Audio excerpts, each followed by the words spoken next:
Shcherbakov. He will tell us about the hot gas flows into supermassive black holes from boundary radius to the event horizon. Thanks, Tamara, for the introduction. And thank you for letting me speak at the conference. So my name is Roman, and I'm a Hubble Fellow at the University of Maryland. Today, indeed, I'm going to talk about different scales from the boundary radius down to the black hole event horizon. Here are the two representative sources which I'm going to mention, NGC 3115 and Sagittarius A star. So the supermassive black holes typically are found in the galactic centers, where they accrete some gas and they produce some luminous object called the active galactic nucleus. However, typically those active galactic nuclei are not very active. Louis Hoff has conducted a survey of recent sources, and he discovered that the ratio of bolometric to Eddington luminosity is about 10 to the power of -5, while lower bolometric luminosity objects may still be missed. This finds its explanation in the theory, which predicts that the duty cycles of the AGNs are short. The AGN secretes very efficiently at the Eddington rate for only a short period of time, while spending most of its time in the low luminosity state. Then, in order to study those common supermassive black holes, which reside in the galactic centers, we want to study those low luminosity AGNs. How do we want to study low luminosity AGNs? It is best to see what is happening inside of the radius of black hole gravitational influence, called the boundary radius. If we can resolve it, then we can study the gas dynamics and radiative processes in great detail. The boundary radius is the distance from the black hole, where a thermal energy of a particle is about its gravitational energy, which can be nicely translated into this formula. And then, based on the formula, we can nicely select low luminosity AGNs, where we can resolve the boundary radius. Those low luminosity AGNs would have a large black hole mass. They would have a low gas temperature. Low here is in quotes because typically low luminosity AGNs are found to host relatively hot gas reservoir of temperature in excess of 1 million kelvins. The sources also should be nearby, because we are interested in the angular size of the boundary radius on the sky, not just the physical size of boundary radius. And I will show that for some sources it actually is possible to resolve the black hole sphere of influence. How do we select such low luminosity AGNs? Here is a plot where the X-ray luminosity on vertical axis and, importantly, on horizontal axis, the boundary radius is shown. This plot is adapted by Mike Garcia et al. 2010. In some sources, the radius of black hole gravitational influence is larger than a couple of arc seconds, which is far in excess of the resolution of Chandra X-ray satellites. So in those sources, with Chandra, we can resolve what happens close to the black hole. However, there are some caveats in those two sources with the largest boundary radius. M87 has a bright jet. It's possible to study the gas far from the black hole, but close to the black hole, jet interferes with that emission from gas. M31, on the other hand, is too underluminous, so there are just too few photons coming from the source. And then it was decided that the best sources to study such emission is NGC 3115 and Sagittarius A star. In those sources, we can well resolve the boundary radius and study them in detail.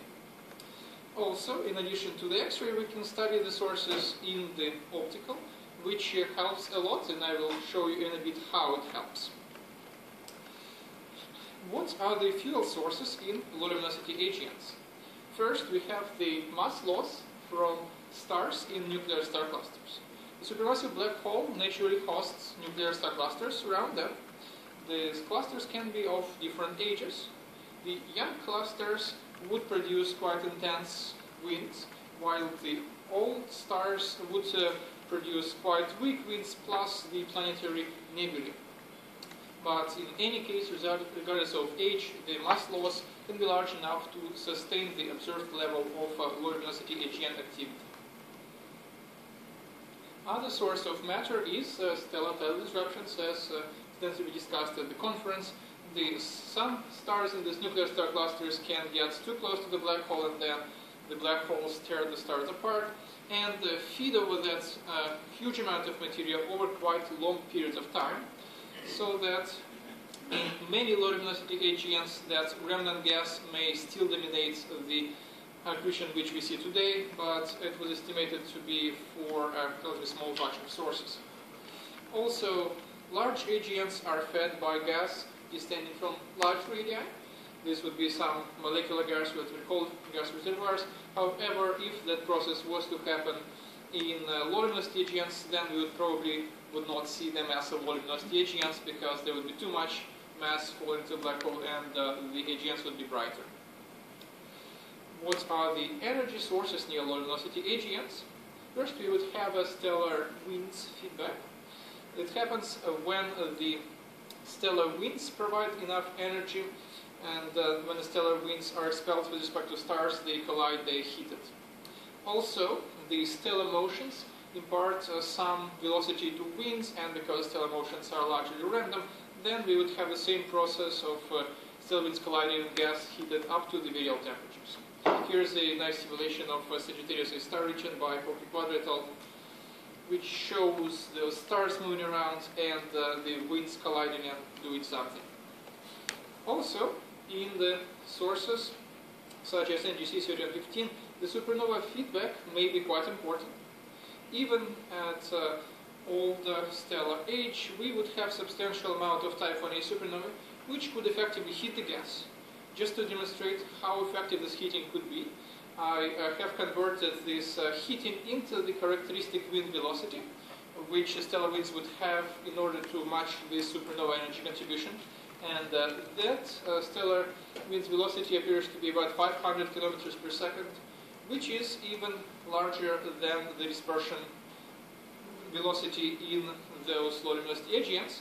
So if the stellar winds are not very fast, then the supernova feedback may actually dominate. Another important source of feedback, which is really a true feedback, is a small-scale AGN feedback, such as produced by the heat conduction. What happens is that the inner regions of the accretion flows are naturally hot and the outer regions are naturally cold. Then the electrons, whose mean free path appears to be quite large in many of those low luminosity AGNs, naturally transfer energy between the inner and the outer flow. This outer heat flux heats the outer flow and can effectively unbind it. As Blanford and Bergman put it, the binding energy for gram of gas at few Rg drives off 100 kilograms of gas from 10 to 5 Rg. And now there is a good candidate for this process.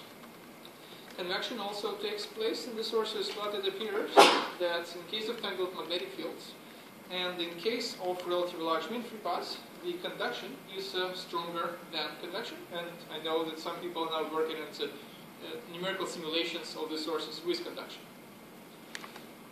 And then this small-scale AGN feedback effectively works to stop the accretion flow onto the black hole and make gas essentially outflow as opposed to the inflow. How do we study the gas dynamics in low luminosity AGNs? Let me briefly summarize. The gas is injected by stellar winds, and we ignore other mechanisms. The gas is heated by stellar feedback, by supernova feedback, and this AGN small-scale feedback. The gas can cool, which it mainly does via metal lines cooling at a region of several arc seconds. The gas feels the gravitational force of the black hole and also that of the enclosed stars. And we can quantify the effects near each particular black hole of interest. We construct a dynamical model, compute radiation, and the most important step would be to compare that simulated radiation with observations and constrain the free parameters of the modeling, one of which would be the mass of the central black hole. So far, I've done modeling with a relatively restrictive assumption that the flow is spherically symmetric. However, this assumption is still well motivated for some of the sources, as I will explain in a bit.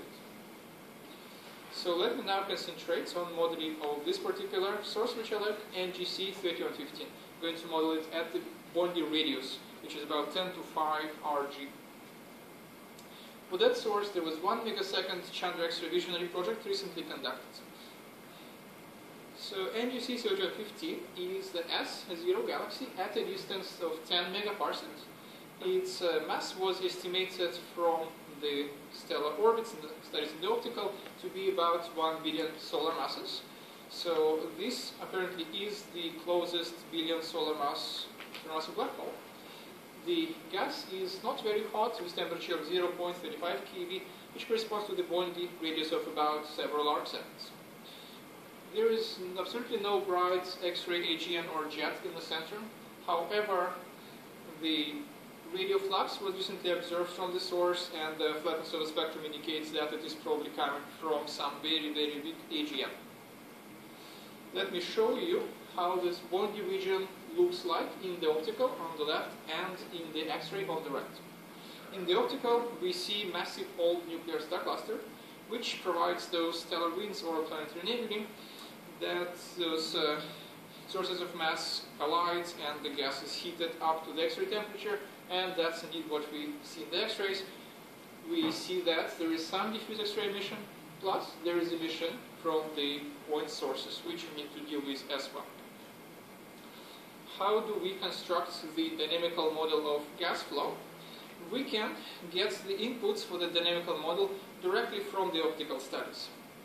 Many of the sources were studied extensively in the optical in a search for their black hole masses, but as a byproduct of the studies, we get the surface brightness profile, which is how much light is emitted in a certain band, in this case it's the V band, as a function of radius from the black hole. Then we get also mass to light ratio, which appears to be constant over large of radii, over the range of radii. We know that stellar age is about 5 gigayears for this mass to light ratio. Then we can convert the V-band luminosity into the mass ejection rate in stellar and planetary nebulae. And also we know what supernova heating is for this age of stellar population. So we get into these nice plots, which is the mass ejection rate per unit radius, the effective heating as a function of radius, which is here plotted in the units of wind velocity. And then, quite importantly, we need to take into account the total enclosed mass at each radius. And you see that this light green curve on the bottom right panel shows the black hole mass, but the stellar mass, which is shown in blue, may start to dominate already at a couple of arc seconds. So let me emphasize the last point in more detail. As the Bondi radius of the source is about several arc seconds, the galactic potential may start to dominate over the black hole potential already very close to the black hole, and then we would not really have the Bondi flow at all. We would have some transition from the galactic flow onto the flow into the black hole. So we need to indeed take into account the gravitational potential of the galaxy already in these studies. Is the accretion spherical, or does it proceed via the disk? In other words, is the gas rotation important? As a natural proxy for gas rotation is the mean rotation of stars. And from the same optical studies, I know how fast the stars rotate on average. So you see that as we go closer and closer to the black hole, the rotation of the stars gets more random, so mean rotation velocity goes down, which goes the other direction compared to the Keplerian velocity, which shoots up close to the black hole, which means that indeed stars rotate more randomly close to the black hole. And then this can be translated into the circularization radius, the bottom left plot, which shows that if we inject some mass at this particular radius, shown on the horizontal axis, then we get circularization at this radius shown on the vertical axis.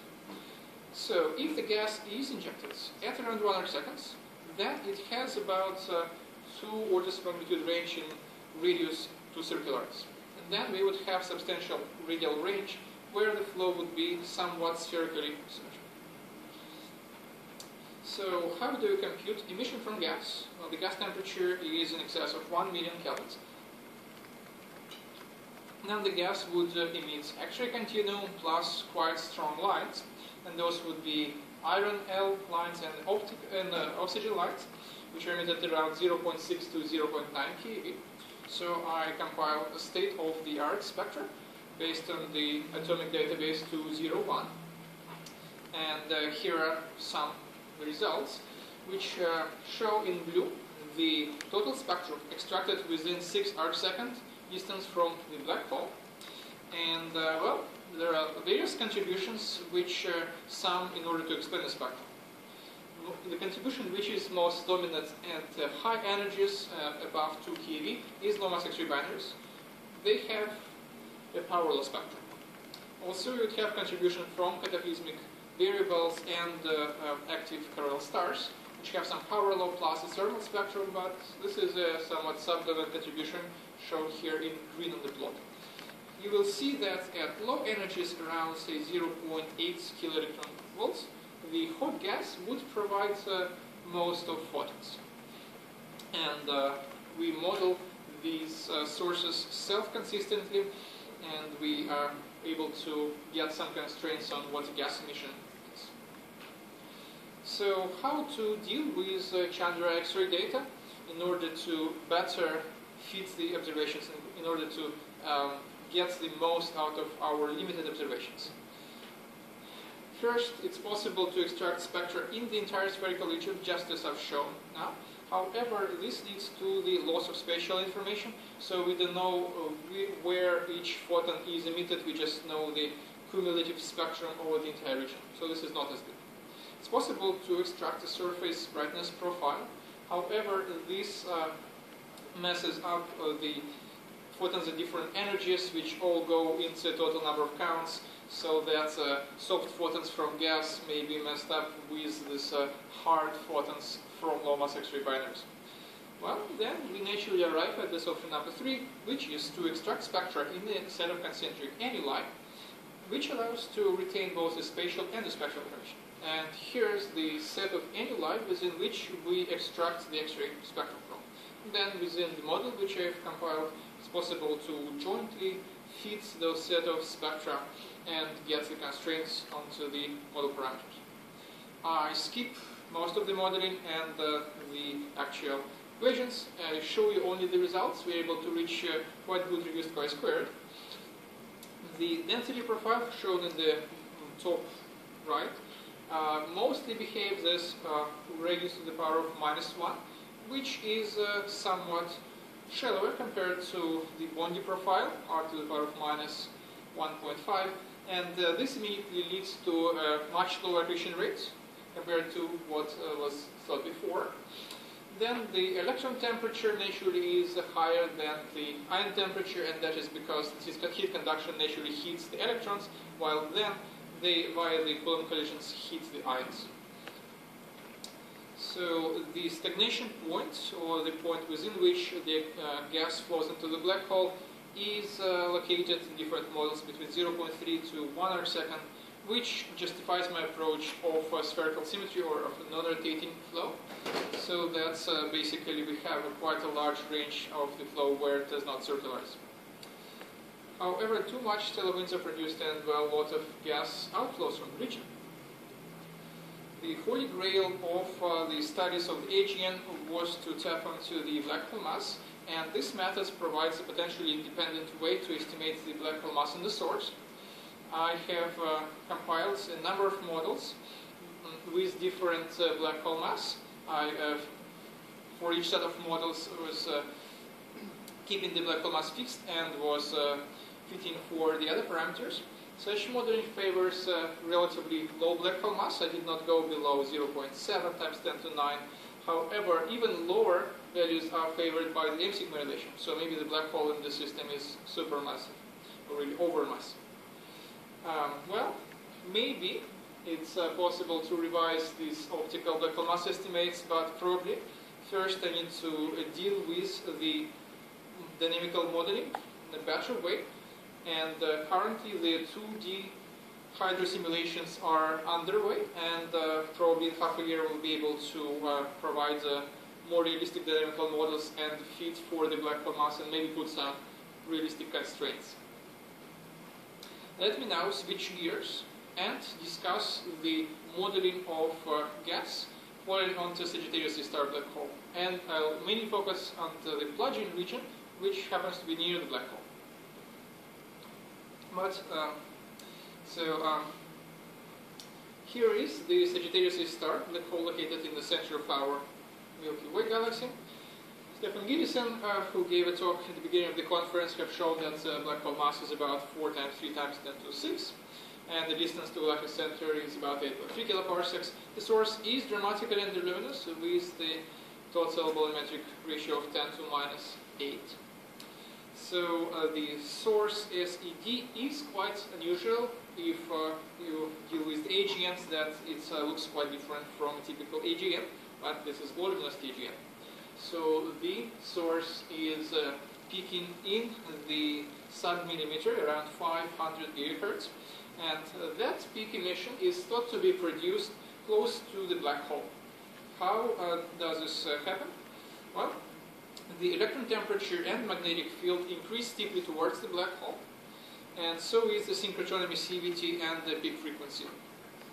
Then the synchrotron peak is naturally produced near the event horizon, and this is indeed the synchrotron radiation as was extensively modeled by many authors. Then it's possible to model this accretion flow close to the black hole and tap onto the black hole spin, the inclination angle, electron temperature, and accretion rate. I'm discussing only one source now, but it's now possible to do such modeling for more sources such as M87 and 81 and some more. Let me point out that this source shows clear evidence for small-scale AGN feedback. Here in the top right, I've shown the spectrum from the 3 megaseconds Chandra data. This is also an XVP, X-ray visionary project. This project found that the temperature of electrons is about 1 keV and the density at around bond radius of about 100 particles per cubic centimeter, which naturally translates into this bond accretion rate of several times 10 to minus 6 solar masses per year. But doing the modeling of the sub-millimeter peak coming from near the black hole, it's possible to just get quite a good estimate for the density close to the black hole and of the accretion rate. And those are in disagreement by a factor of 100. So accretion rate into the black hole is 3 times 10 to minus 8 solar masses per year. This is really the accretion very close to the black hole. How do we explain this discrepancy? Well, a natural way is to invoke the small-scale AGN feedback such as the conduction. And indeed made such model and was able to match these two accretion rates. Naturally also the density profile appears to be shallow and goes approximately as r to the power of minus 0.85. How do I model the mean polarized spectrum of the source? So in this source, in addition to observations of total flux, there are observations of polarizations, which can provide much more data compared to just the observation of total flux. And I model the flux in different frequencies, the linear polarization fraction and the circular polarization fraction. All of those frequencies are in the sub-millimeter between 87 and 857 gigahertz. I do GR polarized radiative transfer, so let me discuss that in a bit of detail. There are different effects which influence the geodesics of photons close to the black hole. The black holes, crudely speaking, bend the light rays. The black hole spin, which provides an extra Doppler boost and provides some weird geodesics. The black hole pulls gas through the event horizon so that it stops radiating anything out, which is the gravitational redshift. And then if we just look at the image, then all of the three effects can be naturally seen. Here the very bright part, or this white crescent, is produced by the spinning accretion flow and the spinning black hole. This narrow crescent, which is on the left, is the photon orbit, where the photons accumulate substantial paths going around the black holes.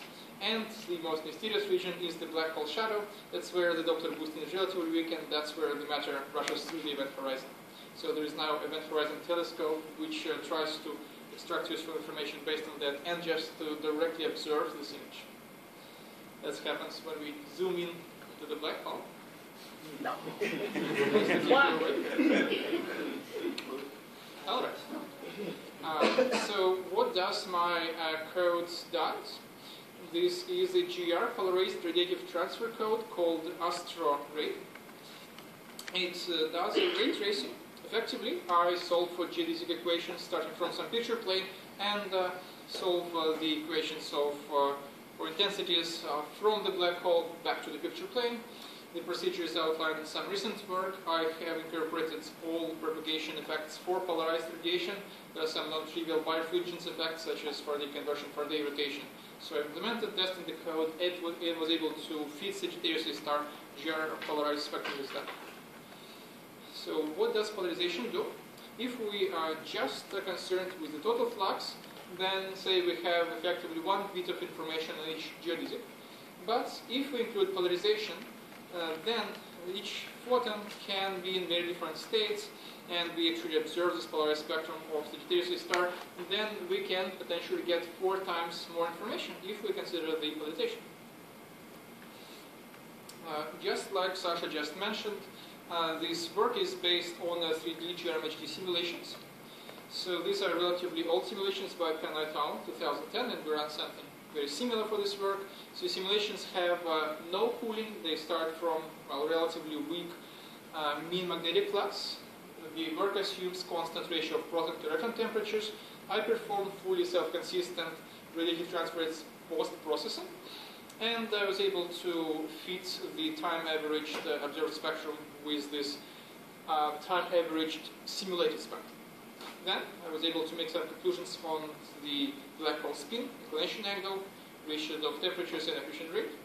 For this particular set of simulations, we still have no clear preference on the black hole spin value. However, the high spins look quite good. The spin inclination angle is, well, somewhere between 0 and 90.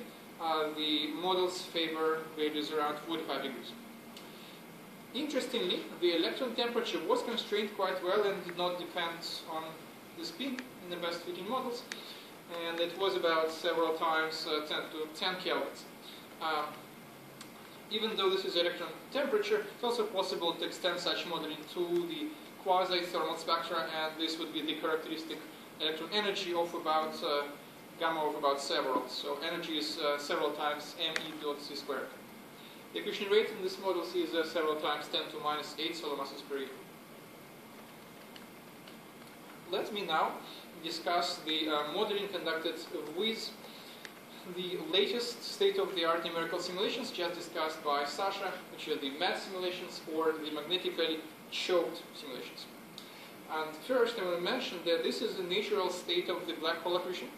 When the black hole gets the big chunks of matter coming from large radii, then those chunks would naturally preserve some large amounts of magnetic flux within them. And we do expect that due to the compression and flux freezing, they would be very magnetized pieces which would descend to the black hole and provide these initial conditions with very large magnetic flux. And then we expect these mad flows to be quite ubiquitous, in particular in low luminosity AGNs. So let me show another movie, and this is going to be somewhat different from what Sasha has shown. And it's going to be different in the fact that it will show something.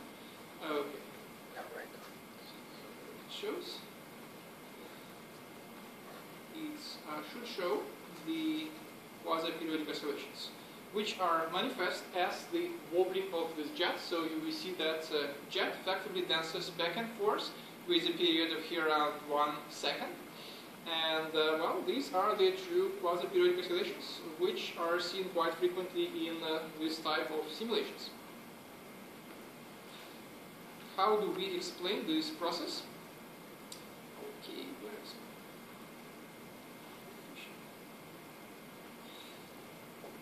the quasi-periodic oscillations require some instability in order to arise, and this would be the Rayleigh-Taylor instability.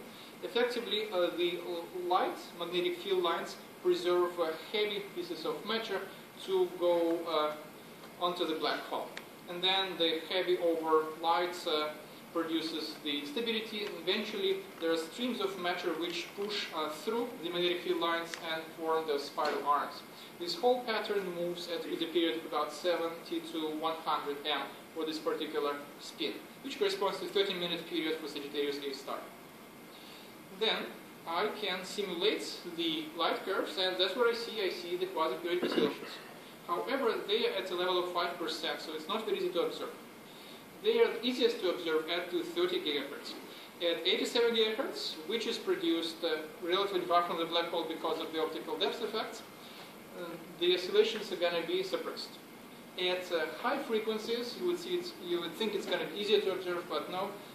This spectrum is dominated, these light curves are dominated by microflares, and those screw up the observations of the QPOs. So, and here is the visualization of this nice spiral which I've just shown. And let me fast forward to this point. You will see that there is rotating spiral, which provides the modulation in the observed signal. So, how do we estimate the significance of these QPOs? We generate periodograms and then compare with the random noise periodograms. We conducted a number of tests and then convinced ourselves that the QPOs do not go away no matter what kind of random noise we have, and the statistical significance of the result is up to 20 sigma, so it should be very prominent. The quality is up to 5, so these are real quasi-periodic oscillations and not just broadband PSD peaks. What are the observational prospects of that? In short, previous 7mm observatories are not as good because they do not have high sampling rate, which is required to find the sources. But ALMA has the mode where it can sample every few minutes and there it should detect QPOs. Well, you would think that infrared observatories could sample the sources quite well. However, they're at the highest frequencies, the microflares is going to screw up the statistics. And, well, there is some controversial detection of 20-minute QPOs in the source, but the analysis of full light curve showed that it's not exactly very statistically significant. And here are my conclusions. I could show that low-luminosity AGNs reside in the centers of typical galaxies. There are a lot of unexplored effects near boundary radius and in the plunging region. And the synergy of the optical X-ray, radio, and sub-millimeter allows to study these objects. What do the studies of the feeding region reveal? The sources are fed by stellar mass loss and nuclear star clusters. There are three kinds of feedback: stellar winds feedback, supernova feedback, and the small-scale AGN feedback. The resolved X-ray data allows to independently tap onto the mass of a black hole. What do we learn from studies of the plunging region? The QPOs are quite ubiquitous in these low-luminosity AGNs, but maybe they're hard to observe. And there is actually one more paper by Yerlinsky on one more source, RAJ1034 or something, which indicates there are some QPOs. Radio and sub-millimeter data can allow to tap the black hole spin and inflation angle, and the matching of plunging region and the region at 10 to 5 energy allows to constrain the black hole density slope and allow to reveal the small-scale AGN feedback. Thank you.